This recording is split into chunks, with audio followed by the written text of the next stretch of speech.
so Pucca was not a turning point.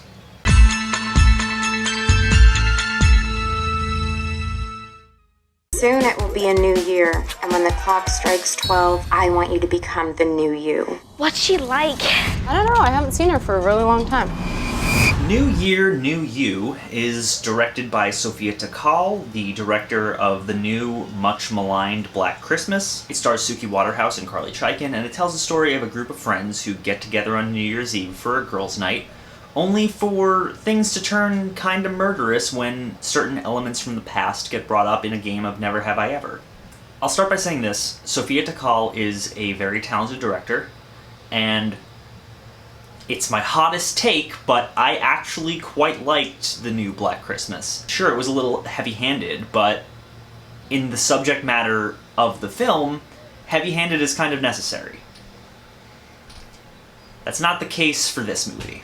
What I can say about New Year, New You is that the performances are pretty stellar, with Suki Waterhouse as Alexis being the absolute standout. She brings this really believable instability to the role, and you can tell she's constantly on the verge of a mental breakdown and just snapping. Alexis had really big dreams of being famous and is feeling very unfulfilled in her life, and is incredibly jealous when dealing with her friend Danielle, who's grown up to become a successful social media influencer. Meanwhile, Danielle, in spite of her success, feels like a wholly realized character where there's a lot more going on beneath the surface other than her just being successful and happy. Carly Chaikin does a really great job showing those layers of her character. And from what I gathered of the film's theme, both of those characters tie really well into it.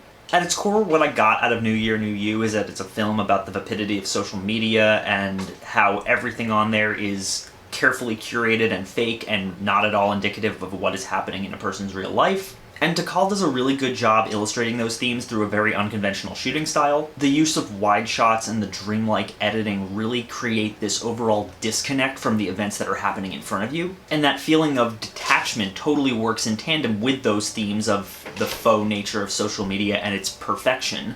But here's the problem with that. The biggest problem with New Year, New You is in its writing. Like I said, Sofia Takal is a fantastic director, but her writing style is something that does not work for a movie like this. This movie has some good things going for it, but when it comes to the writing, it just falls flat. Takal does a really good job at writing conversations realistically, especially for women, but realistic dialogue doesn't really accomplish much when it's meandering and aimless and feels like something out of a mumblecore movie in a film that is distinctly not mumblecore. Remember I was talking about the theme of this movie and how well illustrated it is through its visuals? Well, it's not well illustrated through the script at all.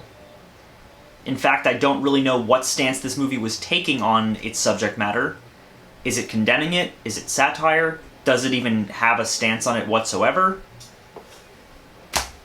I don't know. And quite frankly, I don't really care, since this movie, much like The Body and Flesh and Blood, did absolutely nothing for me, and aside from a few good performances, was absolutely forgettable.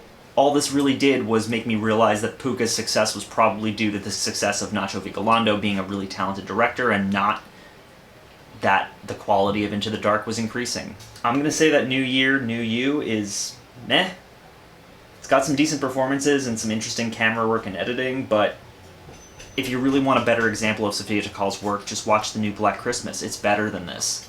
As always, guys, thank you so much for watching. If you like this channel and you want to see more, click down there, like, comment, subscribe. There's a Patreon link down in the description if you want to donate to this channel, help us grow, make new, better quality content for you all to enjoy. You could be like any of these cool people right here, and I have all sorts of cool new reward tiers, everything from access to my private Discord server to gifts sent right to your door once a month, once quarantine ends.